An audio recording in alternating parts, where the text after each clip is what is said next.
Hello and welcome to my lecture on macromolecules.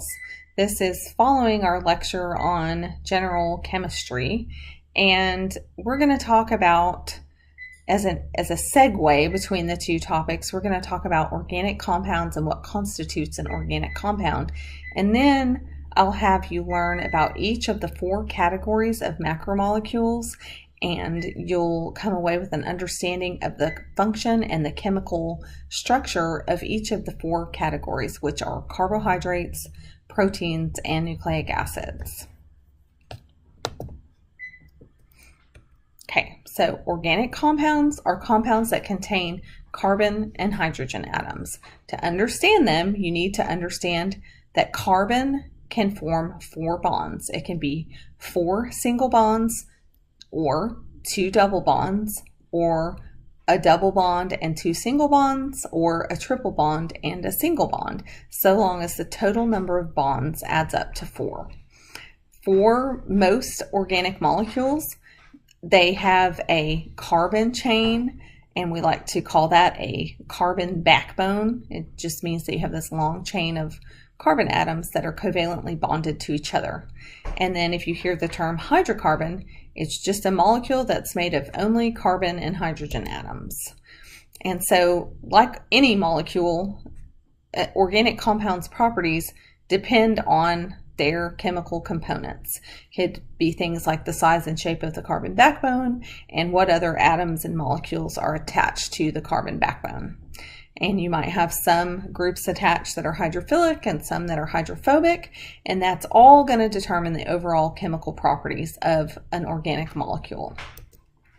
I have a list of functional groups that I would like for you to memorize, and that is right here, hydroxyl. And a hydroxyl group is just an oxygen atom and a hydrogen atom, an OH. A carbonyl group is a carbon atom double bonded to an oxygen atom, and depending on whether that shows up in the middle of a chain, like the one on the left, or at the end of a chain, like the one on the right, it looks a little bit different. So if a carbonyl group shows up in the middle of a hydrocarbon chain, it's going to have a single bond to carbon atoms on either side and then be double bonded to an oxygen atom. If it's at the end of a chain, it's going to have a single bond to a carbon atom on one side and then be double bonded to an oxygen atom and then have another single bond with a hydrogen atom. A carboxyl group, a lot of times will just represent a COOH, but what it really is, it's a carbon atom double bonded to an oxygen atom and then single bonded to the oxygen atom of a hydroxyl group. An amino group is just NH2. Sometimes you can see it as NH3. That's its ionized form. It'd be NH3+. A phosphate group is PO3, 2 negative. And then a methyl group is CH3. So please memorize those. It will be really helpful to you as we move on. Okay, so the biological molecules that we're going to talk about today are called macromolecules because they're really large. Macro just means large, and we all know what molecule means already. And for 3 of the 4 groups, they are put together in a way that is kind of like putting beads together, stringing beads together in a chain. And so you have the small subunits or building blocks that we call monomers. And then when you have a whole bunch of monomers put together with covalent bonds into a long chain, we call that a polymer. And the way that the bonds between monomers are formed is through a reaction called a dehydration synthesis reaction. And sometimes you'll hear that called a condensation reaction. A dehydration synthesis reaction is called that because a molecule of water is lost in the process. Polymers are broken apart by reactions called hydrolysis reactions. It literally translates to breaking with water. The reactions are all catalyzed by enzymes or biological catalysts, which we'll talk about later. Here's just an example showing you have a short polymer with the 1, 2, 3 monomers. with a monomer by itself. There's a dehydration synthesis reaction, a water molecule is lost, and then a new covalent bond is formed between that unlinked monomer and the pre-existing chain. So for each of the bonds in a polymer chain between monomers, you have to have a separate dehydration synthesis reaction. And then on the right, it just shows breaking one bond, breaking one monomer off of a polymer chain with adding a water molecule, meaning, you know, in the term hydrolysis, meaning breaking with water, and then one bond is broken. So to break all those bonds, you would have to have a separate hydrolysis reaction for each one. That's just showing the same thing closer up. Okay, so in your course shell, I have a chart called Macromolecule chart, and it lists each of the 4 categories of macromolecules and has the takeaways for each of those. And so out of these categories, carbohydrates, proteins, and nucleic acids have that structure that I just talked about, where you have the monomers that are put together into long chains called polymers. Lipids I like to call the oddball group because they're put together in a slightly different way. But for carbohydrates, proteins, and nucleic acids, I want you to know the functions. I want you to know the name of the monomer. I want you to know the basic chemical structure of the monomer. I want you to know the polymer name and the name of the bond that holds them together. And I also just want to remind you right now that all 4 categories of macromolecules are built with dehydration synthesis reactions and broken down with hydrolysis reactions. Now, when we get to lipids, the list of takeaways is going to be a little bit different. They don't have that monomers being strung together into a long chain structure. They're different. So when we get to lipids, I want you to know the basic chemical composition of the 2 major categories of lipids that we're going to talk about, and I want you to know the functions, and I want you to know the name of the bond that holds them together. They still have a bond type that holds them together. So starting with carbohydrates, the 2 major functions I want you to know are that they are short-term energy storage and they have a structural function, meaning they provide support and structure. And so the monomer for carbohydrates is called a monosaccharide or a single sugar. Monosaccharides are just simple sugars, and they have a chemical formula that's based on CH2O. And I'm going to show you some examples. Glucose and fructose are examples of monosaccharides or simple sugars. And you can see they are these, carbon chains with a carbonyl group and then some hydroxyl groups. And really what they are is they are 5 or 6 carbon rings. So when we say ring, we just mean this round. It's not really truly round, but this roundish structure. That's a ring structure. And if you look, we have the carbon atoms numbered 1, 2, 3, 4, 5, 6. There's 5 in the ring and 1 up here. And then an oxygen also in the ring.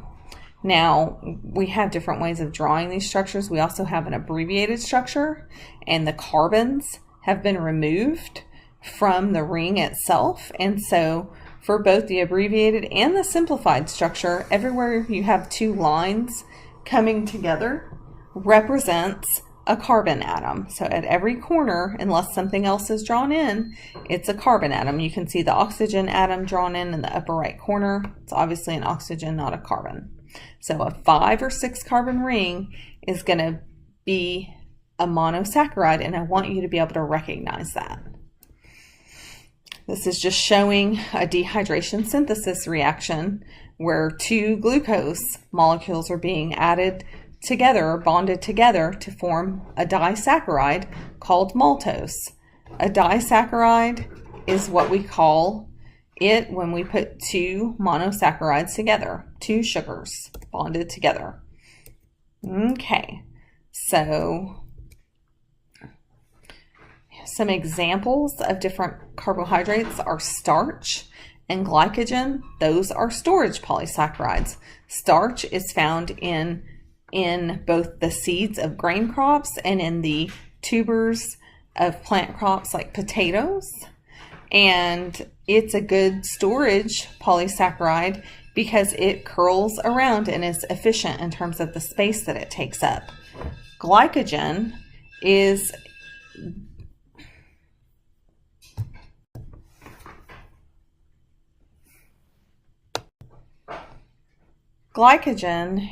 the animal equivalent of starch. It's found in muscle cells. Then in terms of structural carbohydrates, we have cellulose and chitin. Cellulose is what makes up plant cell walls, that it has a long, straight structure. And when we think about nutritionally eating plants and like that crunch that celery has, that fiber is cellulose. Chitin makes up arthropod exoskeletons, so in other words, insect and crustacean exoskeletons, and it's also what makes up the cell walls in fungi.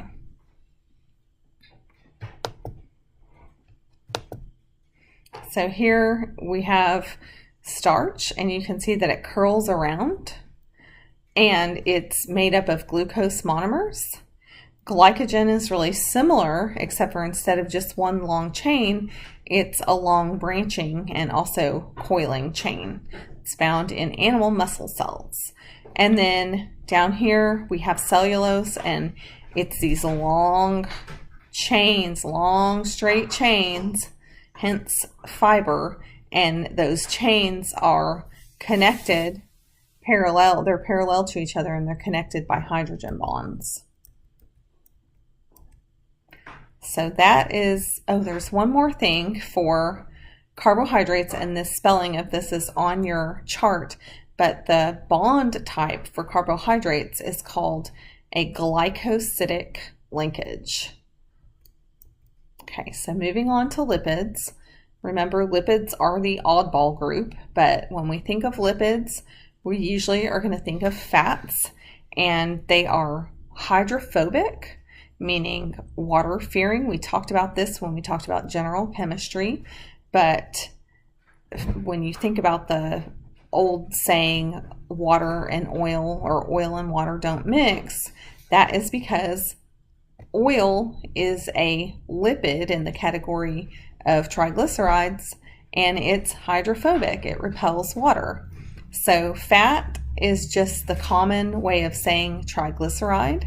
And the reason we call them triglycerides is because they're made up of a 3-carbon glycerol molecule that has 3 fatty acid chains connected to it. I'll show you a picture in a minute. There are saturated fats and unsaturated fats, which if you listen to the news or read food labels, on the nutrition part of a food label, you'll see saturated fats, unsaturated fats, and sometimes it'll differentiate between monounsaturated fats and polyunsaturated fats. And so I'll show you in a minute chemically what an unsaturated fat versus a saturated fat is. And so here is a triglyceride.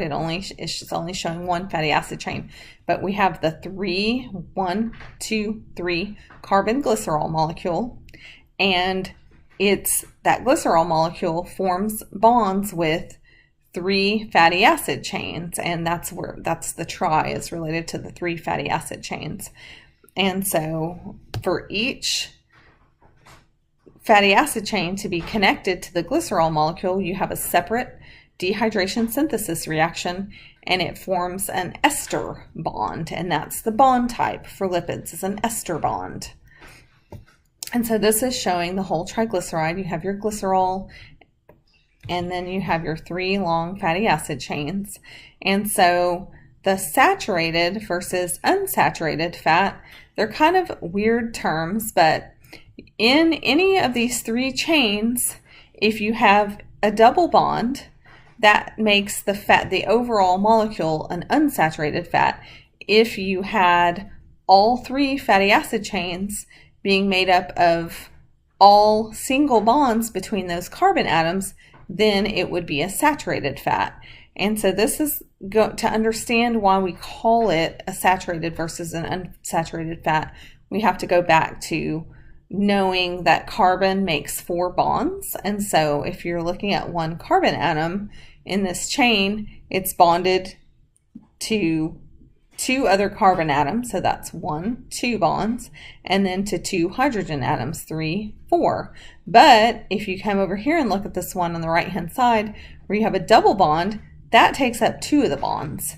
And so you have this carbon atom double bonded to another carbon atom, single bonded to a carbon atom, so that's 3 bonds, and then single bonded to a hydrogen atom. So you only have 1 hydrogen atom bonded to this carbon atom.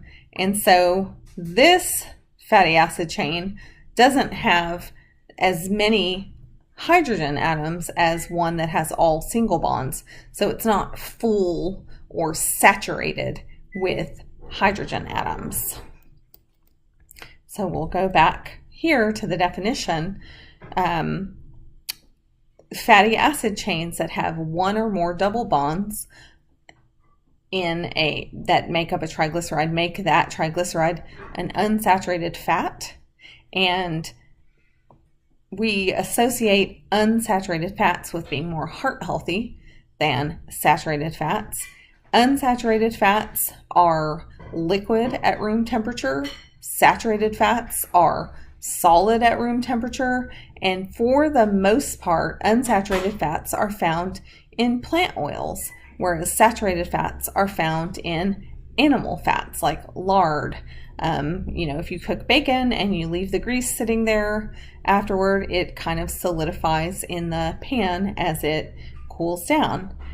And the reason that unsaturated fats are liquid at room temperature is because everywhere that there's a double bond in that fatty acid chain, it causes a kink or a turn in the chain. So it makes it to where those triglycerides can't pack together as tightly.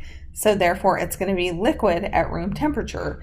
When you have a saturated fat, you can see in these chains that don't have any double bonds, they're just long and straight, no kinks. And so they can pack together really tightly, and that's why they're solid at room temperature. And so just showing some examples of saturated fat, beef lard and butter are going to be saturated fats.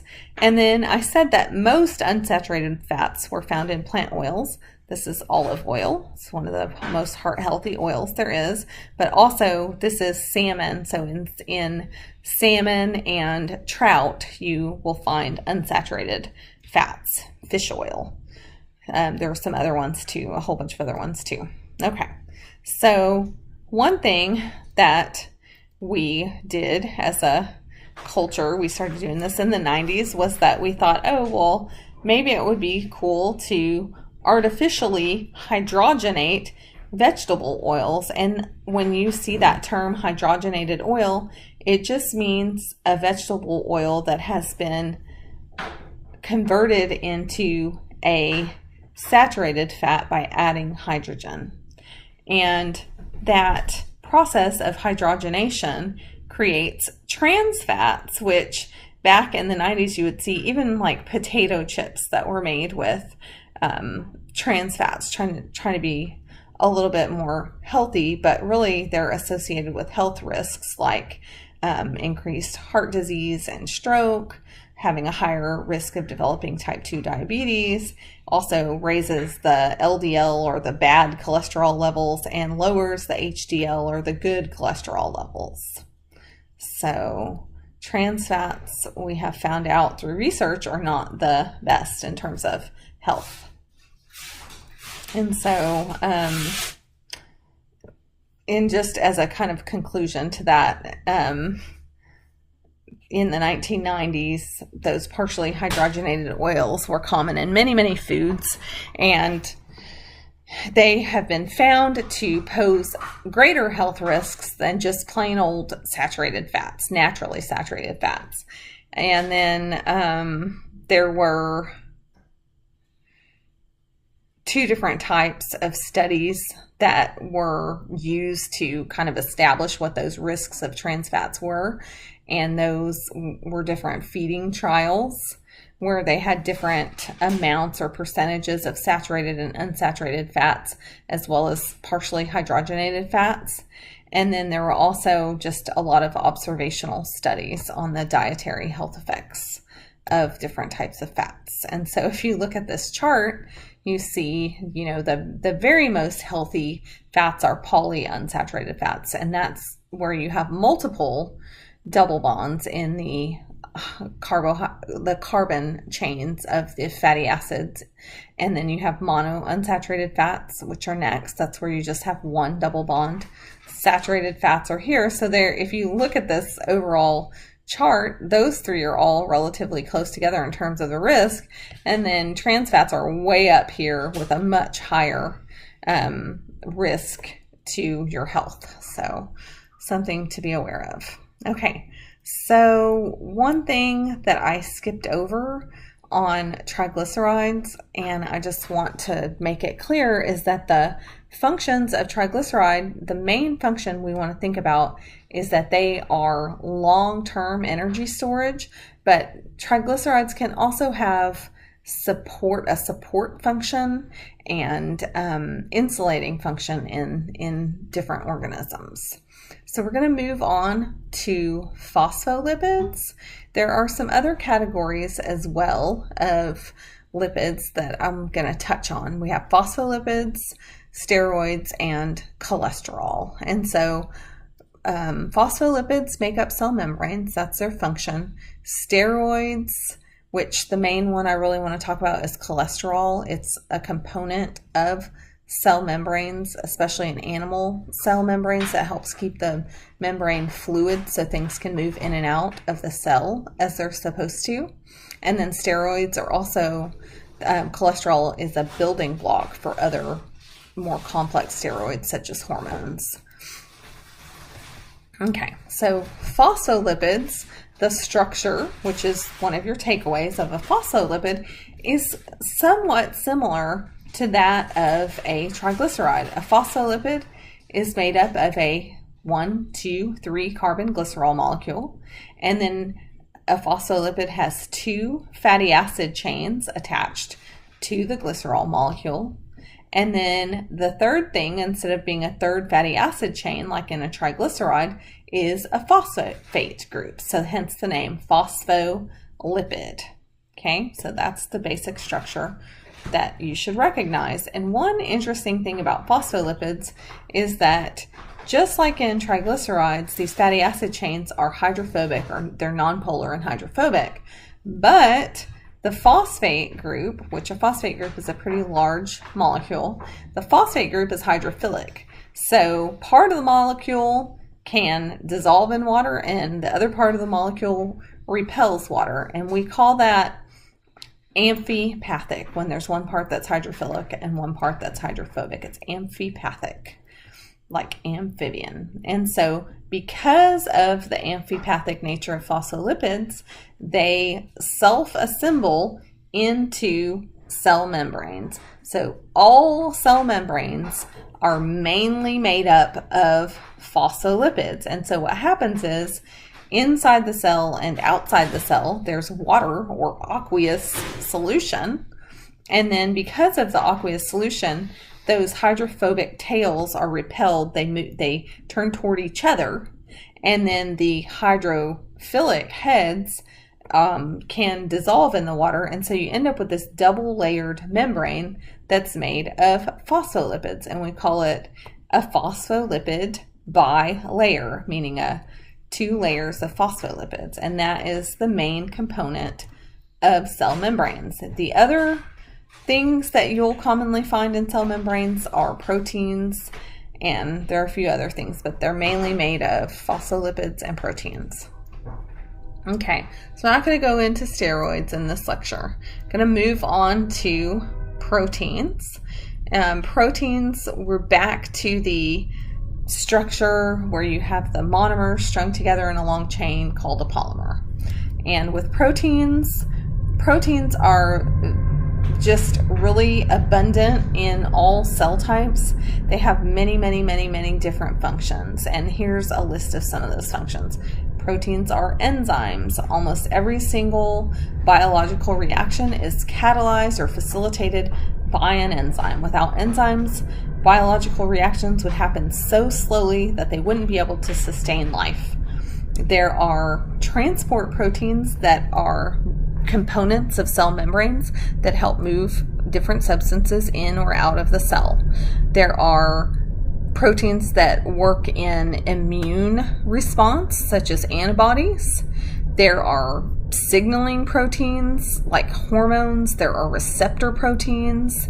There are proteins like contractile proteins in muscle cells, structural proteins like collagen, and then also storage proteins. And so there are a lot of different types of proteins. Okay, so for proteins, the monomer is called an amino acid.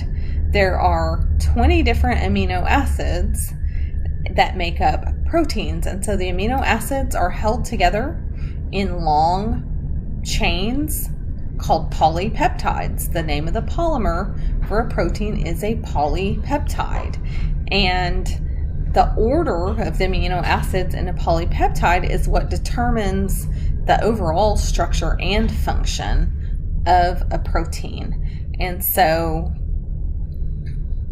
we're going to talk about the different levels of structure in a protein and how that's related to the function in a minute. But one big takeaway from this part on proteins is that the three-dimensional structure of a protein is what gives the protein that function. If something happens that damages that 3D structure of the protein, then the protein will lose its function. And when a protein loses its 3D structure, that is called denaturation. That's this term right here. Okay. So an example of a protein, this would be an enzyme. They're really large and usually really complex. And a lot of times they're globular, which means it just kind of like a misshapen sphere or globe. And for enzymes, they have a pocket or a groove called an active site, and that binds the reactant molecules or the substrate of any given biological reaction. And if the 3D structure of that enzyme is lost, then the active site won't be the right shape to bind the reactant molecules, so that enzyme will lose its function. That's just one example. This is just a different way of drawing that same protein molecule. Okay, so we said one of our takeaways was the basic structure of the monomer. So for proteins, I want you to know that amino acids are made up of a central carbon atom that's attached to the four things in this list. The carbon atom's attached to an amino group, a carboxyl group, a hydrogen atom, and an R group. And so the R stands for remainder. I like to think of it is random, but so that R group can be anything. That's how you tell one amino acid from another. We said there were 20 different amino acids. They all have the central carbon atom, the amino group, the carboxyl group, and the hydrogen atom. And the thing that differentiates between them is that R group. And so that R group can be hydrophilic, or it can be hydrophobic, or it can be really simple, or it can be really complex. And that R group gives each amino acid its distinct chemical properties. And then the order of amino acids in a polypeptide determines how that polypeptide chain folds into the final three-dimensional structure, and they can be quite complex. Okay, so just like with the other groups, amino acid monomers are put together through dehydration synthesis reactions, and that forms a covalent bond called a peptide bond. The bond type for proteins is a peptide bond, and you have the carboxyl group on one amino acid being bonded to the amino group of the next amino acid. You end up with these long chains of amino acids called polypeptides. Okay, so here is a picture of an amino acid. You have that carbon atom, the hydrogen atom, the carboxyl group, the amino group, and the R group. I want you to be able to recognize that as an amino acid. That's the basic structure. Okay? And so this is just showing, I don't need you to memorize all the different amino acids, but it's just showing some examples. You have your leucine with this really complex R group. You have serine with a slightly less complex R group. And then you have aspartic acid also with a fairly complex R group. And that's what makes each of those the individual amino acid that they are. And so this is just showing a dehydration synthesis reaction between two amino acids. You lose your molecule of water. It's a hydrogen from here and an OH hydroxyl group from here. And then you have your peptide bond right here. Okay, so with proteins, there's a little bit of extra information I want you to know. I want you to know that proteins, all proteins have 3 levels of structure and some have a 4th level. They are the primary structure, the secondary structure, the tertiary structure, and the quaternary structure. And I want you to know what each level of structure is. And so for the primary structure, it's just the order of amino acids in the chain. For the secondary structure, it is the initial coiling and folding of that chain, and it's often held together by hydrogen bonds. And usually for secondary structure, we think of an alpha helix or a beta pleated sheet. For the tertiary structure is the final 3-dimensional shape of a polypeptide. And it's that interaction between the R groups on the different amino acids that determines the tertiary structure. If something happens to the tertiary structure, the protein will lose its function. And then when it comes to the quaternary structure, only proteins that have more than one polypeptide chain have that quaternary structure. And the quaternary structure just describes when the 2 or more polypeptide chains come together to form the overall protein. That's why not all proteins have that 4th level of structure. Okay, so this is just showing the different levels of structure. The primary structure is just that order in the chain of the different amino acids. And then the secondary structure here is an example of an alpha helix. That word helix just means coil. And then the beta pleated sheet, it's the parts of the chain next to each other, and those are showing hydrogen bonds between them. And it would be like if I took a sheet of paper and kind of folded it like an accordion. Then the tertiary structure showing the 3D shape, and the quaternary structure showing the multiple polypeptides coming together. Okay, so I have a video embedded in here. It's also in your course shell separately as a link. Okay, so now we're going to move on to nucleic acids, which is our final macromolecule group. And when you think nucleic acids, you should think DNA and RNA, and sometimes we lump adenosine triphosphate or ATP in there because it has some similarities. So for functions of DNA and RNA, we know that DNA is the molecule of inheritance, and it is the template that determines all of the proteins in a cell and in all the cells of an organism. And so DNA is involved in both inheritance and in protein synthesis. And then RNA is involved in protein synthesis. All that means when we hear that word synthesis is just building something. So if we say protein synthesis, we mean making proteins or building proteins. And so in nucleic acids, the monomers are called nucleotides. The polymer of a nucleic acid is a polynucleotide, meaning many nucleotides. And the basic structure, whether it's DNA or RNA, the basic structure of a nucleotide is you have a 5-carbon sugar, a phosphate group, and a nitrogenous base. I know that word nitrogenous base sounds a little wild, but it just means a molecule that has a lot of nitrogen atoms in it, hence nitrogenous, very nitrogen-y. Okay, so we're going to move on, and here is a picture of a nucleotide. This is the 5-carbon sugar. We talked about sugars in the category of carbohydrates. And so this is, instead of a 6 carbon one, like what we were looking at when we were looking at most of those monosaccharides, this is a 5 carbon one. 1, 2, 3, 4, 5. Another way to say 5 carbon sugar is pentose. Here's our nitrogenous base. You see all these nitrogen atoms. That should indicate, oh, that's a nitrogenous base. Some of them are made of 1 ring, some of them have 2 rings, like this one. And then here's your phosphate group. So if you see this structure with a pentose, a nitrogenous base, and a phosphate group, that should indicate a nucleotide to you.